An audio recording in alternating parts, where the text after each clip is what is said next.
اعتراف حقیقت۔ اعلیٰ انسانیت یہ ہے کہ آدمی حقیقت واقعے کا اعتراف کرے۔ کسی انسان کے لیے اصل چیز یہی ہے۔ اکتشاف حقیقت یعنی ڈسکوری آف ریالٹی کا نتیجہ اعتراف یعنی اکنالجمنٹ ہے۔ آدمی اگر حقیقت واقعے سے بے خبر ہو تو وہ ایک جاہل یعنی اگنورنٹ انسان شمار ہوگا۔ حقیقت واقعے کی دریافت کے بعد اگر کسی شخص کا حال یہ ہو کہ وہ اس کو دل کے اندر تو محسوس کرے لیکن زبان سے بول کر وہ اس کا اعلان نہ کرے تو یہ روش منافقت کی روش ہے۔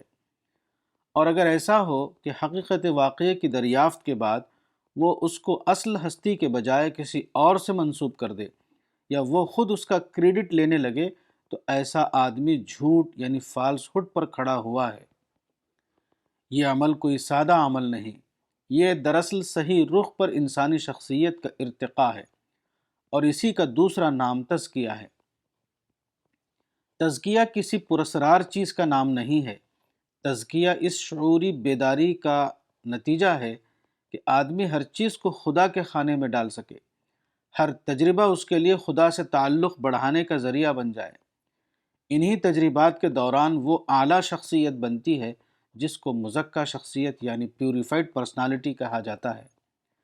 حقیقت یہ ہے کہ یہ سارا معاملہ صحیح انتصاب یعنی رائٹ اٹریبیوشن اور غلط انتصاب یعنی رانگ اٹریبیوشن کا معاملہ ہے۔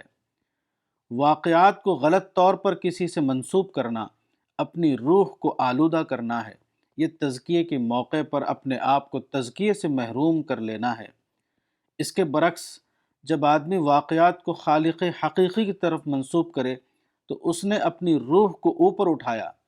تزکیے کے موقع کو استعمال کرتے ہوئے اس نے اپنے آپ کو وہ انسان بنایا جس کو تزکیہ یافتہ انسان کہا جاتا ہے۔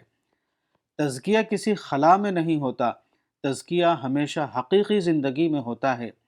تزکیے کے لیے جو چیز مطلوب ہے وہ بیدار ذہن یعنی اویکنڈ مائنڈ ہے، نہ کہ تخلیے میں کیے ہوئے کسی قسم کے پراسرار اعمال۔